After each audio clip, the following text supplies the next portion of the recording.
नमस्कार, आप सभी स्टूडेंट्स का स्वागत है हमारे यूट्यूब चैनल में। आज का यह वीडियो उन सभी स्टूडेंट्स के लिए है जो HPJOAIT यानी Himachal Pradesh junior office assistant IT के एग्ज़ाम की तैयारी कर रहे हैं। ये एग्ज़ाम कंडक्ट करवाया जा रहा है 21 मार्च 2021 को Himachal Pradesh subordinate service selection commission Hamirpur के द्वारा। तो आज के इस वीडियो में हम कुछ इंपॉर्टेंट क्वेश्चंस डिस्कस करेंगे कंप्यूटर से रिलेटेड, जो कि Himachal Pradesh subordinate service selection commission Hamirpur के द्वारा प्रीवियस ईयर्स में पूछे गए थे। तो फर्स्ट क्वेश्चन देखते हैं। पहला क्वेश्चन है, which of the following is not a valid IP address, IPv4 address. ठीक है जी, तो वैलिड IPv4 एड्रेस कौन सा नहीं है। तो पहले तो मैं बता दूं कि दो वर्जन होते हैं IPv4 है एक, तो दूसरा वर्जन है आपका आईपी एड्रेस का IPv6। IPv4 जो है वो 32 बिट का एड्रेस है और IPv6 जो है ये 128 बिट का एड्रेस है। ठीक है, IPv4 जो होता है इसमें आपके पास 4 ऑक्टेट होते हैं। आप ये देख सकते हैं, इनको ऑक्टेट बोल देते हैं। जो भी डॉट्स के बीच में वैल्यूज़ लिखी हैं ये 4 ऑक्टेट्स हैं और इनके जो कम्बिनेशन बन पाएंगे वो आपके बन पाएंगे 2⁻32 एड्रेसेस बनेंगे आपके IPv4 और 2⁻128 बनेंगे आपके IPv6 के एड्रेसेस। ठीक है जी। और इंटरनेट यूज़र को, इंटरनेट अगर आप यूज़ करना चाहते हैं, कोई भी आदमी इंटरनेट पर कुछ काम करना चाहता है तो उसे सबसे पहले आईपी एड्रेस चाहिए होता है। तो वो आईपी एड्रेस उसे दिया जाता है इंटरनेट सर्विस प्रोवाइडर के पास। ठीक है, तो आईपी एड्रेस के बिना आप इंटरनेट सर्फ नहीं कर सकते हो। तो अब यहाँ पर पूछा है कि IPv4 का कौन सा एक वैलिड एड्रेस नहीं है नीचे। तो IPv4 के लिए एक रूल है कि इसमें अगर 8 बिट्स हो सकते हैं यूज़, देखिए अगर 8 बिट्स यूज़ हो सकते हैं हर ऑक्टेट में, तो इसका मतलब ये होता है कि 4 या तो 8 आपकी ज़ीरोज़ आएंगी हर ऑक्टेट में ऐसे। ठीक है जी, या फिर 8 वन्स आ सकते हैं। ठीक है जी। तो ये कन्वर्ट करके आपका बनेगा, यहाँ पर ज़ीरो बन जाएगा, सभी ज़ीरो होंगे। तो ये बाइनरी सिस्टम किस तरह से कन्वर्जन होता है वो मैंने पिछले वीडियोस में बताया है, कन्वर्जन में नंबर सिस्टम में। तो ये आपका बनेगा 255। ठीक है जी। तो अभी आपको यहाँ पर आप देख सकते हैं कि मिनिमम नंबर आपका ज़ीरो हो सकता है 8 बिट्स अगर यूज़ करेंगे और मैक्सिमम नंबर हो सकता है 255। तो आपको क्लियरली यहाँ पता लग जाना चाहिए कि इनमें से सभी ऑक्टेट में अगर आपको पता करना है कि वैलिड है या नहीं है आईपी एड्रेस, तो आपको ये देखना है कि हर ऑक्टेट में नंबर होना चाहिए 0 से 255 के बीच में, इस तरह से .0 to 255, .0 to 255, .0 to 255। ठीक है जी। अब यहाँ पर अगर आप देखेंगे कि ऐसा कौन सा नंबर है, वो है आपका ऑप्शन बी। ऑप्शन बी में यहाँ पर लिखा है 261। ठीक है, जो कि 255 से बड़ा है। तो आपका आईपी एड्रेस में IPv4 में ये जो नंबर्स हैं ऑक्टेट हैं, डॉट के बीच में जो नंबर्स हैं, ये कभी भी ना तो ज़ीरो से कम हो सकते हैं, मतलब कि नेगेटिव में कोई नंबर नहीं होगा, और मोर देन 255 नहीं हो सकता, और सबसे बड़ा जो नंबर है वो 255 ही हो सकता है। 256 भी यहाँ पर आप नहीं यूज़ कर सकते हैं। तो कम्बिनेशन आपके पास यहाँ पर जो है राइट आंसर है ऑप्शन बी, क्योंकि यहाँ पर 261 है, तो ये जो है आपका वैलिड IPv4 एड्रेस नहीं है। इसी तरह से आपको IPv6 से भी अलग अलग तरह से पूछा जा सकता है, लेकिन एक कॉमनली पूछा जा सकता है लेटर। लेटर का वहाँ पर आप ध्यान रखिएगा, अगर IPv6 आ गया तो मुझे लगता है कि लेटर को लेकर पूछ सकते हैं कि A से F के बीच में आपके लेटर होने चाहिए, वो आपके एड्रेसेस होते हैं हेक्साडेसिमल नंबर्स में। ठीक है, A से F के बीच में वो आपके एड्रेस रहेंगे। तो F से ज़्यादा कोई बड़ा लेटर होगा तो वो वहाँ पर आपका इनवैलिड रहेगा, आप ये याद रखिएगा। नेक्स्ट क्वेश्चन है, what is the preferred method of changing default boot sequence of a computer system. ठीक है जी, डिफ़ॉल्ट बूट सीक्वेंस को चेंज करने के लिए आप क्या कौन सा मेथड अपनाएंगे प्रेफरेबली, यहाँ पर ये पूछा गया है।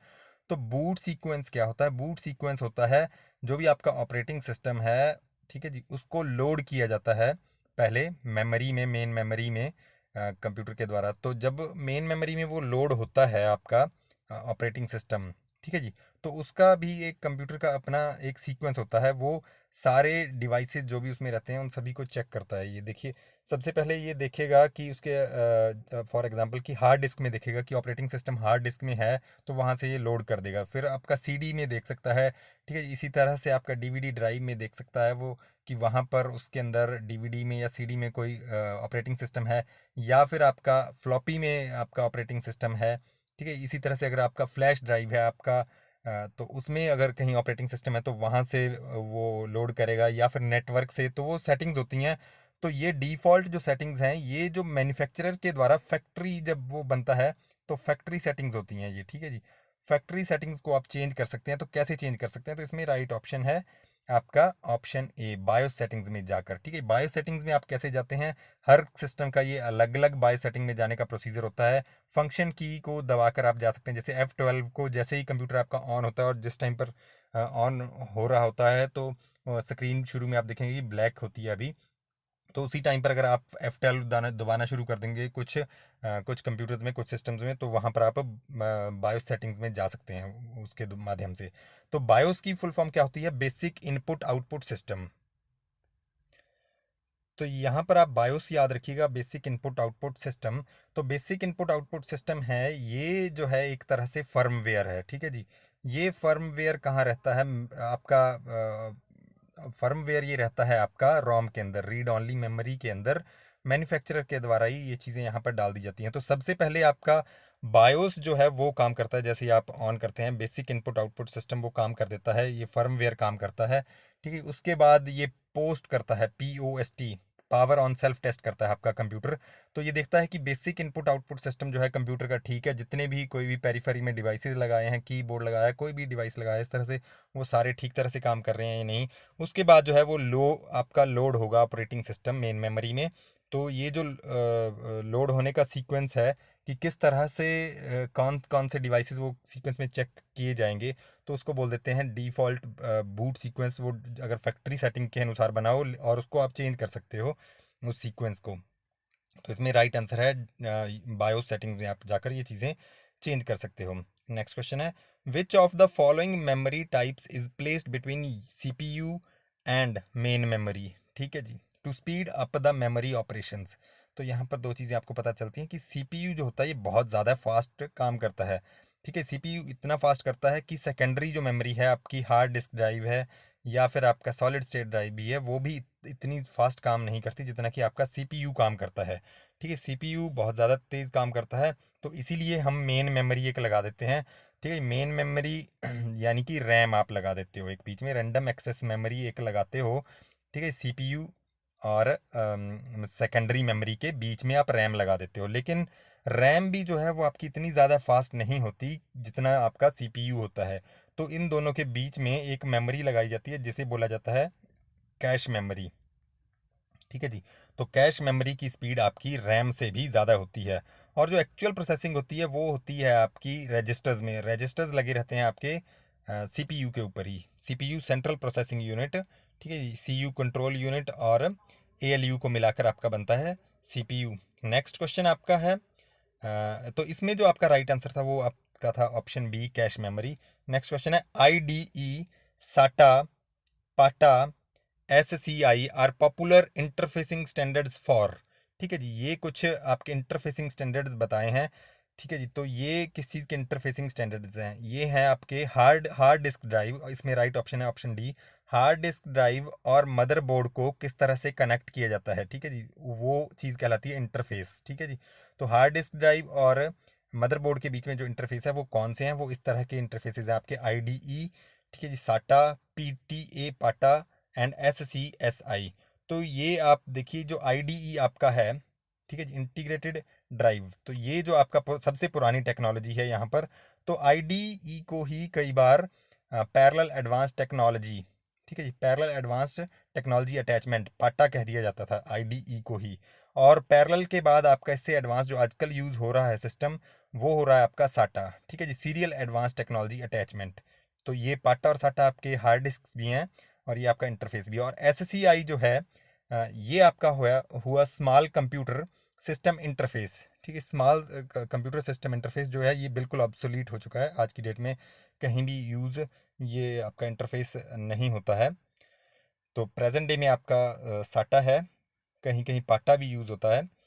तो ये आप देख के ही पहचान सकते हैं कि कौन सी आपकी पाटा डिस्क है, कौन सी आपकी साटा डिस्क है। पाटा में आपको पिन्स मिलेंगी देखने को, जो कि आपको मैं दिखा देता हूँ। ये देख सकते हैं आप यहाँ पर कि पाटा में जो आपकी इस तरह से पिन्स हैं ये, ठीक है जी, जो कि कनेक्टर का काम करती हैं। और यहाँ पर जो साटा में है ये कार्ड एज कनेक्टर है आपका। ठीक है, जैसे आप कार्ड कनेक्ट करते हैं, तो ये आप देखकर ही पहचान सकते हैं कि कौन सी आपकी हार्ड डिस्क जो है वो पाटा है, कौन सी साटा है। तो साटा जो है वो न्यू टेक्नोलॉजी है, पाटा जो है पुरानी टेक्नोलॉजी है कंपैरेटिवली। नेक्स्ट आपका क्वेश्चन है, which of the following storage media stores data on spiral tracks instead of circular tracks. तो इसमें जो आपका राइट आंसर है वो है कॉम्पैक्ट डिस्क। ठीक है जी। तो हार्ड डिस्क और हार्ड डिस्क फ्लॉपी डिस्क वगैरह में क्या होता है, इनमें जो है आपके कंसेंट्रिक, इस तरह से कंसेंट्रिक ट्रैक्स रहते हैं, जबकि आपका कॉम्पैक्ट डिस्क है जो सीडी ऑप्टिकल ऑप्टिकल मेमोरी है, इनमें जो है आपका डाटा जो स्टोर होता है वो स्पाइरल ट्रैक्स में स्टोर होता है। ये आप याद रखिए। नेक्स्ट क्वेश्चन है आपका, how many wires are there in UTP cable. तो यूटीपी का मतलब क्या हुआ, यूटीपी का मतलब हुआ unshielded unshielded twisted pair cable. ठीक है जी, twisted pair cable, twisted pair cable होती है अनशील्डेड। तो इसको शील्ड भी कर सकते हैं जब भी असल में डाटा ट्रैवल करता है या सिग्नल ट्रैवल करता है, आप कह सकते हैं वायर के अंदर, तो वो आपस में जो है मैग्नेटिक फील्ड वहाँ पर उत्पन्न होती है उनमें वायर्स में, जिस वजह से नॉइस उत्पन्न होती है और डाटा जो है एक दूसरे के साथ इंटरफेयर करता है। तो उस चीज़ को मिनिमाइज़ करने के लिए आप शील्डिंग कर सकते हैं उस वायर्स की, या फिर उसकी ट्विस्टिंग भी की जाती है उस चीज़ को मिनिमाइज़ करने के लिए। तो इसमें पूछा गया है कि ये लैन लैन केबल्स में यूज़ होती हैं ये यूटीपी आपकी, अनशील्डेड ट्विस्टेड पेयर केबल। तो इसमें कितनी केबल्स होती हैं, यहाँ पर आप ध्यान से ये पढ़िए, ये पेयर भी पूछा हो सकता है, तो उसमें कितने पेयर होते हैं, पेयर उसमें हो सकते हैं फोर, फोर पेयर, दो दो वायर्स के। और यहाँ पर पूछा गया है आपसे कि कितनी वायर्स होती हैं, तो वो राइट ऑप्शन है आपका ऑप्शन सी, 8 वायर्स होती हैं उस यूटीपी केबल में। नेक्स्ट क्वेश्चन है, which of the following file system is employed by the Windows 8 and Windows 10 for managing files on hard disk. ठीक है जी।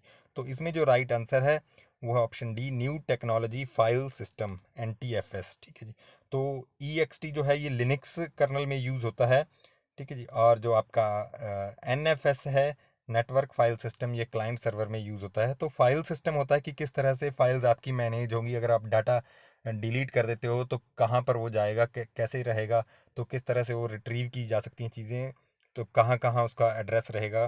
तो ये सारी चीज़ें जो है वो आपका फाइल सिस्टम में रहती हैं। नेक्स्ट आपका क्वेश्चन है, which of the following cyber attacks attempt to obtain sensitive information such as username, password, pin code and financial information often for malicious reasons। ठीक है जी। तो ये सारी चीज़ें जो है किस अटैक के माध्यम से की जा सकती हैं, साइबर अटैक के माध्यम से। तो इसमें जो राइट आंसर है देखिए वो है आपका option D, phishing attack. Phishing attack बिल्कुल वैसे ही होता है, फिशिंग का मतलब कि मछली पकड़ना, लेकिन यहाँ पर फिशिंग का मतलब है कि एक चारा डालना किसी आदमी को, या जैसे कि आपकी लॉटरी निकली है, ठीक है जी, तो ईमेल वगैरह कर दी जाती है ऐसे। ठीक है, या आपके बैंक को या इस तरह से एक सेंस ऑफ इमरजेंसी उत्पन्न कर दी जाती है किसी भी टारगेट में। तो उनसे उनको कहा जाता है कि आप ये, आप हम बैंक से बोल रहे हैं, आप तुरंत इस लिंक पर क्लिक कीजिए। ठीक है जी, ये बैंक से बोल रहे हैं, तो यहाँ पर आप अपनी डिटेल फिल कीजिए। तो जैसे ही जो टारगेट है वो फिल करता है, वो सारी इन्फॉर्मेशन चली जाती है अटैकर के पास। तो ये एक फिशिंग अटैक है। और फिशिंग अटैक को जब SMS के माध्यम से किया जाता है कमिट, तो उसको बोलते हैं समिशिंग। ठीक है, SMSing। तो वॉइस कॉल की जाती है, उसको बोला जाता है विशिंग। ठीक है जी, विशिंग, वॉइस कॉल से। तो ये कुछ क्वेश्चंस थे जो कि प्रीवियस ईयर्स में आपके Himachal Pradesh subordinate service selection commission Hamirpur ने पूछे थे अलग अलग एग्जाम्स में। तो उम्मीद है आपको आज का ये वीडियो पसंद आया होगा। इसी तरह के वीडियोस देखने के लिए लाइक करें, शेयर करें, सब्सक्राइब करें हमारे यूट्यूब चैनल को। और अगर आपका भी कोई सवाल हो तो आप हमें कमेंट बॉक्स में पूछ सकते हैं। धन्यवाद।